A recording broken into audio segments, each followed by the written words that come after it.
Le César de la meilleure réalisation est attribué à... Roman Polanski pour J'accuse. Il confirme son statut de recordman de la catégorie avec 5 Césars. Il a emporté à chacune de ses nominations Tess, le pianiste, Ghost. L'Académie remettra ce César à qui de droit ce soir à l'issue de la cérémonie. Madame la présidente d'honneur, Madame Sandrine Kiberlin.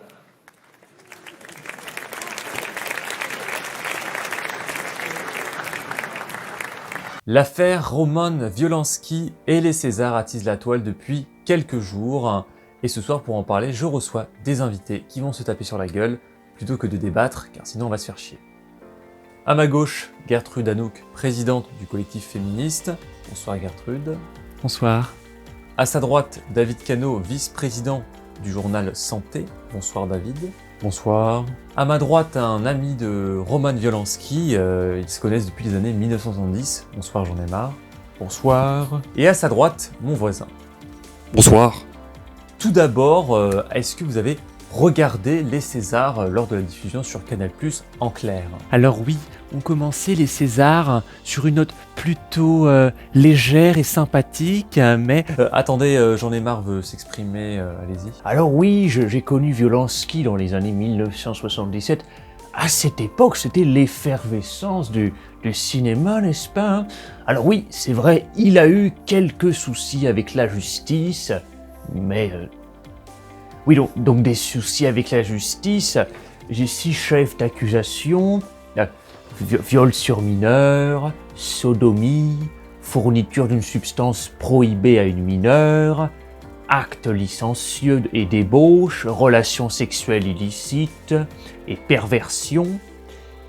Le pauvre a eu 90 jours de prison, hein. C'est inadmissible. Bon, il est sorti au bout de 45 jours, le pauvre, pour bonne conduite. Et là, au César, nous avons 1690 personnes qui quittent la salle et seulement 10 qui restent. C'est une honte. Non, c'est l'inverse. Ce sont 10 personnes qui sont parties de la salle et 1690 qui sont restées en fait lors du César de Violenski. Si nous prenons un exemple très concret, prenons Hitler. Hitler a certes fait de mauvais choix dans sa vie, mais il a quand même peint, hein.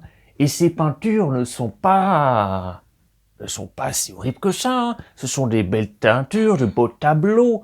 Il y a d'une recherche il y a un artiste qui se cache derrière Hitler, hein. Bon alors oui, il a fait quelques erreurs dans sa vie, la guerre. Bon après c'est sûr, on sait bien que les chambres à gaz n'existaient pas, hein, totalement une invention, hein. Ah, on me dit dans l'oreillette qu'on vient de gagner 60% d'audience. Bah écoutez, allez-y, continuez. Oui, merci. Alors on peut dire aussi que Violenski a une très très bonne étoile, hein. Il est recherché par Interpol. Il est considéré comme fugitif et seulement aux États-Unis. Et c'est ça qui est bien, c'est que la justice a des frontières, n'est-ce pas, hein? Sûrement une retouche maquillage. Voilà. Oui, David Cano, vous vouliez préciser quelque chose? Alors oui, je pense que nous sommes éloignés du débat et j'aimerais le recentrer, si vous permettez. Le coronavirus est plus dangereux que jamais. Vous pouvez regarder, chers téléspectateurs, sur le graphique qui s'affiche à votre écran. Je ne comprends rien au graphique. Ah oui, mais c'est fait pour. Ah, nous avons Damien qui est sur le terrain. Il est en train d'interviewer un larbin. On le retrouve tout de suite. Oui, tout à fait, présentateur. Je suis avec un agent de la RATP qui va nous donner son avis, alors qu'il n'est pas du tout au courant de la situation sur les Césars ou Violenski, car on ne va pas quand même interviewer des personnes pertinentes. Est-ce qu'on s'en fout?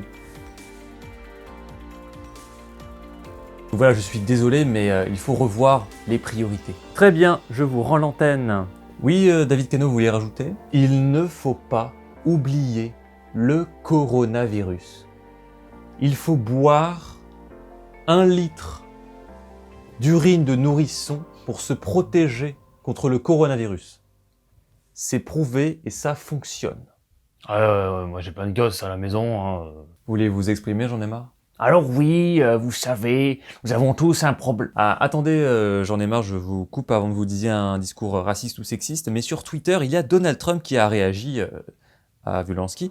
Aux États-Unis, on veut bien de Violanski. Si la situation dégénère, je lui offre l'asile politique et je lui fais disparaître ses accusations. Sans Weinstein, on s'ennuie.